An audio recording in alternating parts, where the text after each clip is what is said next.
Move on to the next question here. Jocko and Leif, how do you know if you terminated too early? I wanted to remove the toxicity before it damaged the team. When do you know it's time to fire someone? So we're getting into a little change in pace here, going from the darkness of the Islamic State into something a lot more positive, which is people running businesses. And it's good you clarify that, because terminated has a different context than our previous topic. Check. So this is a good question, and it's something we hear a lot, and we got a ton of questions when I put this out. So when do you know it's time to fire somebody? We get this question all the time, as you just said, and this was always the most difficult thing. It is incredibly difficult, even for, people who feel like they're super tough leaders, or strong leaders in the SEAL teams who've been through all our training and have proven themselves on the battlefield. It's hard to fire people. It's always difficult to fire people. It's hard to have those tough conversations with folks. And so we talk about this, that the right time to fire somebody is when you don't feel bad about it. And what do I mean by that? I don't mean just because you're cold-blooded, but that you actually you actually have taken every step to mentor and train and provide resources and help that person achieve the performance that you need them to achieve in order to accomplish the mission. And you've given them every chance to succeed. And once you should feel absolutely confident that you have exhausted all options, and then you're not going to feel bad about it, because you've taken so much time and effort, and they're not even going to be upset about it. Not that they may necessarily love you or thank you for firing them, but so often you see people that are literally relieved. When we work with companies and we see this happen, we see people that are relieved because they're in a position where they're overwhelmed. There's massive pressure on them, and they knew it was beyond their capability, and they just didn't want to say, I can't do this. And so when they got either fired or just transitioned to a different role, they were relieved, and they said thank you. And that was really eating at me, that I didn't feel capable, and I knew I was letting the team down. And that's almost always the case. Every once in a while you get the tortured genius who's just can't take direction or won't listen, who's never going to see that eye to eye, but that's okay. Yeah. It's okay.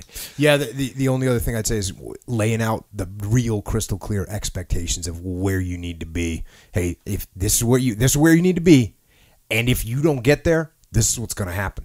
And that's why you said it shouldn't be a surprise. It should be, hey, I knew exactly what the expectations were. I knew exactly what was required of me, and I knew exactly what was going to happen if I didn't meet those expectations or requirements. So that's how you know. And the only other thing is we sometimes, and it's totally normal, we build a relationship with our people. And so sometimes that relationship gets strong to the point where you might value that relationship more than you value the performance of the team. And that is not a good situation, because you have to look out for the whole team. And if I say, oh, this guy's not doing his job, but he's my bro, so I'm going to keep him on, I'm letting down the whole team. So that's just another little element that you have to pay attention to. And if you truly care about the person, mentor them, coach them, put them into a position where they can succeed. Sometimes people aren't good at something, and you got to move them to a spot where they can. You can take advantage of their strengths instead of putting them in a spot where their weaknesses are going to be totally exposed. That's how you take care of someone. So that's what you got to do before you fire somebody. One thing, too, that I learned from you in the Navy during our time was when you have those tough conversations, you got to write it down. You have to write it down, and that's something that I thought was very powerful, because so often, even in the SEAL teams, you'd see leaders who would say, well, this leader screwed up, this platoon commander or this chief's got an issue, and he's causing he's dangerous, or he's making bad decisions, or he's unprofessional, or he's not getting his unit where they need to be, and we need to call him in and tighten him up. And you'd have that conversation behind closed doors when the person isn't present, and you're like, right on, let's call them in, let's tighten them up. You come in, they sit down, and here you are face to face with that person, and you just had that closed door conversation about how terrible they were and how they really needed, we're gonna square them away. And now, face to face, the conversation goes like this: well, you're doing a pretty good job. You're doing a pretty good job overall. There's a couple things we need to work on here or there, but maybe not here. And I think that's that doesn't help anybody. That's the false cheerleading is a disaster. And it's something that we talk about all the time in our business. I'm sure you've mentioned that on the podcast, many times before. But when you write it down, you have it in front of you. So you have to have that tough conversation, and you give them a copy so they have it with them as well. And then they can take that and understand where they need to be and when they need to be there. And that forces you to have those tough conversations. It's absolutely a game changer. And makes you address that. And again, the false cheerleading is a disaster. People, then when you have to fire someone and they're like, wait, you just said I was doing a good job. So obviously you failed as a leader. And another good thing you can do to soften the blow of this stuff when you're delivering the heavy news is you're saying, listen, I wrote this down. I'm putting this in front of you. Why am I doing that? Because I think you can do it. I want you to do it. I'm investing in you. This is not my way to make you feel bad. This is my way to make you get better. I want you to do better. So here's what you got to do for me. Here it is in plain English. Do you understand this bullet point? Do you understand this bullet point? Do you understand this bullet point? That's the best possible thing you can do. And you got to make them understand that, because otherwise they'll walk out of the room saying, oh, he's picking on me. He doesn't like me. No. The opposite is true. If I didn't like you, I would just fire you. I want you to perform. I'm mentoring you. I'm coaching you because I want you to do better. I'm giving you this list so you know exactly what you have to do to win. So don't take it the wrong way, my brother. Just get in the game and get this stuff done. Hey, do you think, because I remember you saying this. Good evening, Echo. Good evening. I remember you saying this to Jade. Remember, you were like, when you don't feel bad. I don't know if you put in those exact words, right. But that's basically the message, exactly what Leif said. When you don't feel bad about it, you guys both know. Yep. You know? Yep. Do you think that there's a difference between like the SEAL teams, for example, because you can't just, well, I'm assuming you can't just replace the guy. So it's like it's worth it to invest as much as you possibly can. The civilian world and the SEAL teams, I thought this would be different. They're not different. They're the same. So in the civilian world, every company we go work with, doesn't matter what the company is, there's no immediate replacement for somebody that knows a skill set for a software engineer. Is there a great guy waiting to come in the door? No. Is there a great welder waiting to come in the door? No. Is there just, no matter what these things are, there's not a perfect replacement coming for them. It's the same thing in the SEAL teams. You don't have a ready replacement ready to come in. Right. So, of course, you've got a person. You've gone through the agony of finding them. You've gone through the agony of recruiting them. You've gone through the agony of bringing them on board, issuing them their gear, getting them their computer, letting them understand the culture of the company. You've already invested so much. You don't want to just fire the person. You want them to work out. And so that's why it's important on either military and civilian. You've made those investments. The best outcome is to have them succeed. That's always the best outcome. And so that's why you've got to be a great mentor, a great coach, a great leader. And I've talked about this before. I'm not going to go into it right now, but some people are allergic to the words mentor, and some people are allergic to the word coach. You get someone with an ego problem, and I go, hey, Leif, welcome to the platoon. I'm going to go ahead and mentor you. You know what I mean? I don't need you to mentor me. So there's a lot of people that they think, that offends them. Because that implies, I've said this before, that implies that I know more than you do and you know less than me. And I'm the big guy that's going to help you, little guy. So sometimes that direct kind of coaching is not the right answer. But, clearly when you're getting to a point where somebody's getting fired, you need to do some direct coaching. So that's why we're getting it done correctly. And one more point on that, which is a great question, Echo. But that's the easiest, I think, fallback, and we see that with a lot of leaders. We saw it in the military, and we see it throughout companies and organizations that we work with now.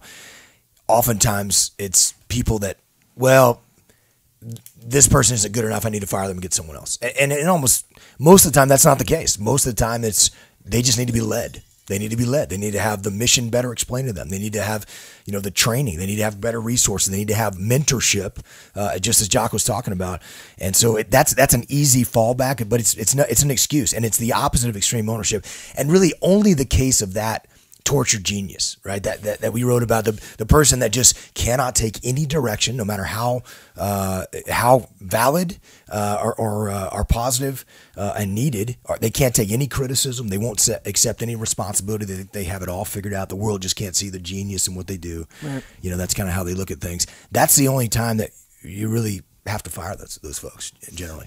Yeah, and the thing you didn't say, you hit like 4 points. One of the best places to start if someone's not doing what they're supposed to be doing is explain to them why they're doing it. This is why I want you to do this, because then they can absorb it. They understand what the deep mission is. They understand kind of the commander's intent. So whenever someone's not doing this, and I you know what? I'm just going to go ahead and break out a story right now. Could do it. So I got a 7-year-old daughter. She can't ride her bike yet.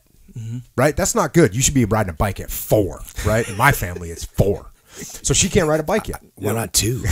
So, and it's become a thing. It's become an issue, right? So the other day, and we're going on a big camping trip, and it's going to be necessity to be able to ride the bike.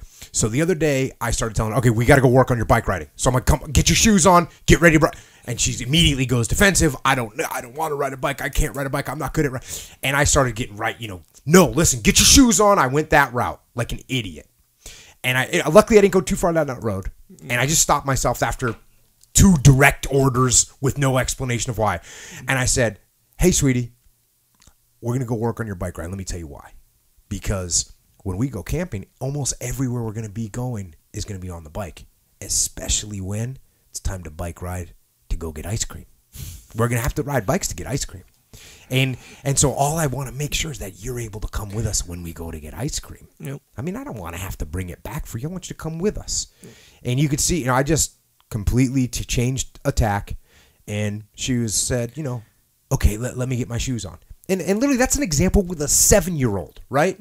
And first of all, the first note there is that I, Mr. Big Leadership Expert, completely went down the wrong road and was like, listen to me because I'm the father and I know. You do what I tell you. It's the wrong approach 100% of the time, even with a 7-year-old.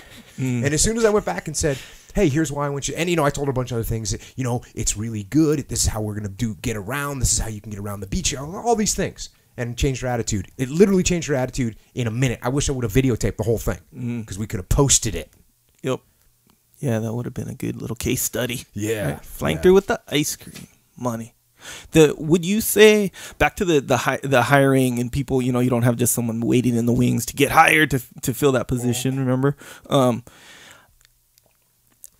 kind of is the case, most of the time. Where if you fire someone, it's like, oh, we'll just replace them. Yeah. Right. All that work and stuff, you got to rehire somebody. Ben, you're wasting time and resources to do that. Absolutely. When you could just be investing more in that kind. You always want your team to succeed. Yeah. And sometimes people take that too far. You get someone that just wants the team to succeed, why they're not going to fire somebody. So there's always a balance. There's always a dichotomy there. But yes, that is true. So do you make the exception if, let's say, hey, I hired this, I don't know. You weigh it. You weigh the pros so and cons. So if you do have a guy kind of waiting in the wings, I don't know, my neighbor, of course. Hey, he's waiting in the wings, so you're going to invest less in this guy because we got this guy ready to go. Well, no, you won't invest less. You're not going to invest anything. If you've got someone that's going to come in and do the job and this person can't make it happen and has failed, currently. Get rid of them. Yeah. Check. There you go. Good times. Yeah.